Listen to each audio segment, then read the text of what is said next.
against Indigenous people. So for starters, we have some questions to ask. What are your impressions on Indigenous people? Dark skin, heavy drinker, good at singing, riding boards, or 35% score benefits? Are there any Indigenous friends around you? If so, what's the difference they are compared to your imagination? Do you know on what basis they can receive score benefits? Most of us are non-Indigenous people and really have experiences of contacting different tribes. Our knowledge of Indigenous people is based mainly on the textbooks and the mass media. Due to the lack of actual contacts, we naturally assume other things as a fact, and the stereotypes are often reinforced when we meet an Indigenous person who is good at singing and drinking. As a result, when the mass media plays up the stereotypes wrongly by educating the public on their lack, the situation only gets worse. It made it feel worse and some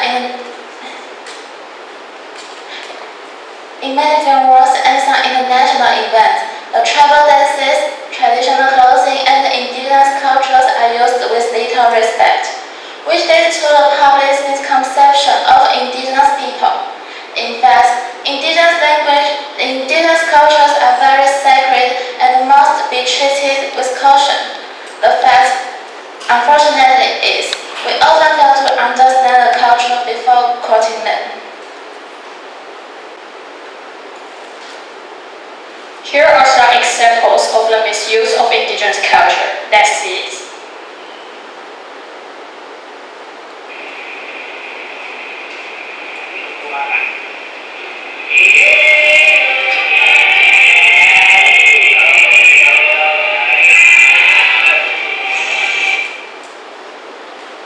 Line dancing too. Literally make fun of static body. In a movie, not only was the tattoo painted incorrectly in a ridiculous way, but the mimicking of their ethnic language was also changed into random swearing words. What's worse, in Cut the Crap Be My Wife, a non-existent ethnic group was barricaded, and it used all the stereotypic elements possible to imply that Indigenous people are uncivilized. The fact is, many of Indigenous people are not what we think.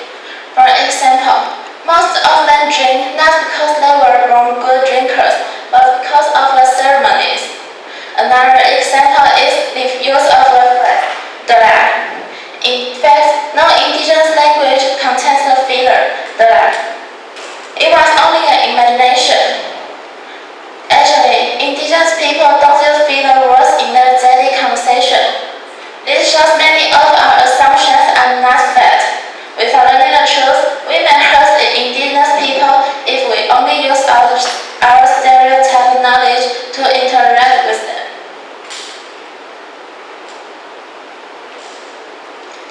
Take myself as an example. This is a picture of me in a tribe uniform when I was 7 years old, and this is my mom on her friend's wedding day in my tribe. Here's here today. Hi mom. It's a Rukai.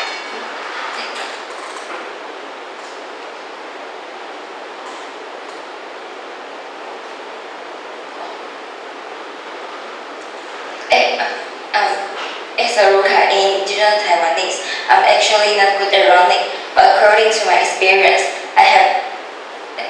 my custom will assume people like me run very fast. In my tribe, we have traditional customs like hunting horse. Some people may think it's very barbaric, but the custom of hunting horse is very important in our culture because it is difficult to obtain meat living in the mountains.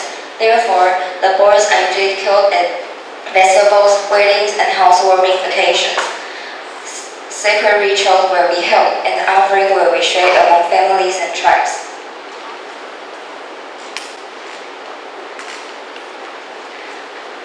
The stereotypes that society holds against Indigenous people often put them in an awkward situation, where they started to doubt themselves, wondering if they were as uncivilized as mainstream believed.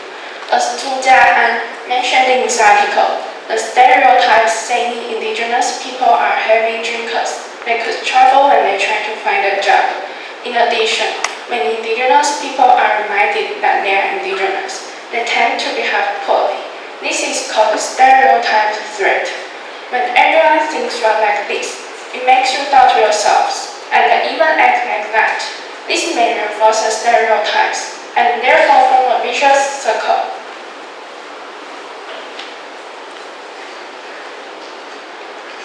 Oftentimes, just blurt out the words unintentionally, unaware of the problem. But the fact is, the aggression appears unconsciously. This is why only when we start to recognize the monoculture aspects can we avoid discrimination and truly stop exploiting indigenous cultures as gimmicks or jokes.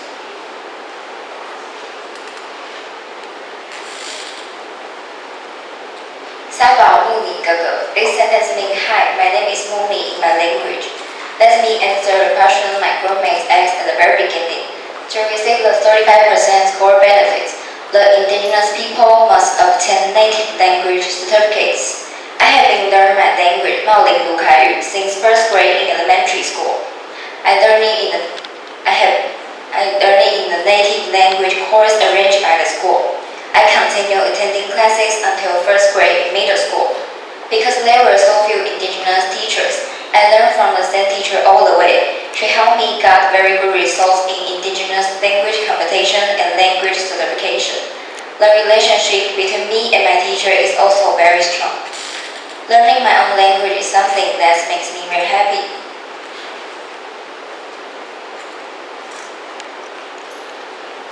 August 1st is Taiwan Indigenous Peoples Day.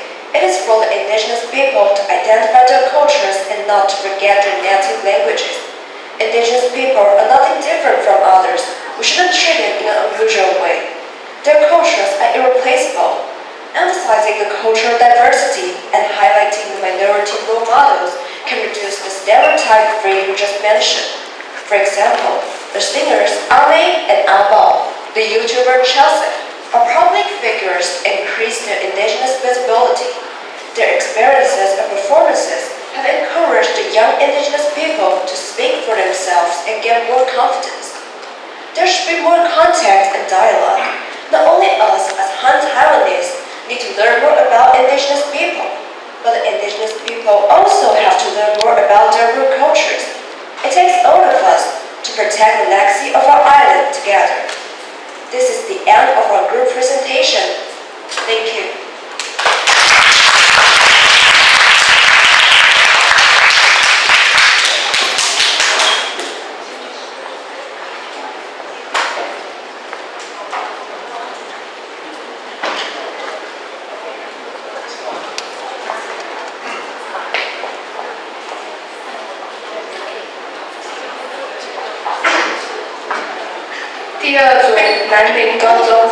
Yeah, we are going to have some comment for this group. Thank you very much.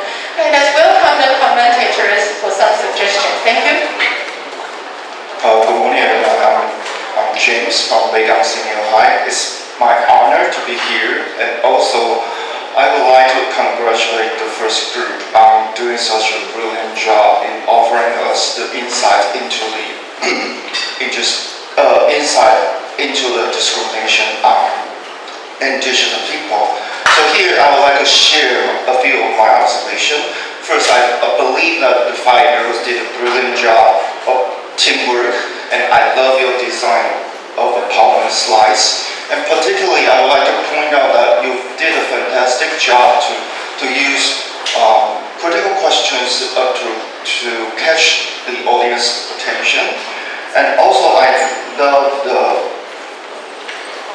love the way you use vivid examples to arouse our interest. And best of all, I think a courageous blue Kai girl share her experience with us and help us to understand what's happening in the tribe. And also, she shared with us how the language policy is working. I think that's a very precious part. And here is my suggestion is that I think And here's a little point out is that how are you going to, in the conclusion, how are you going to persuade us?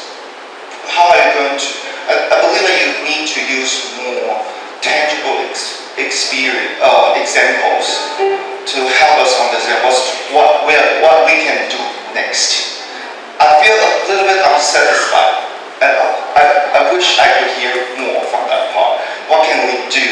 We non-Indigenous people, what can we do next to help us to erase discrimination? And once again, I would like to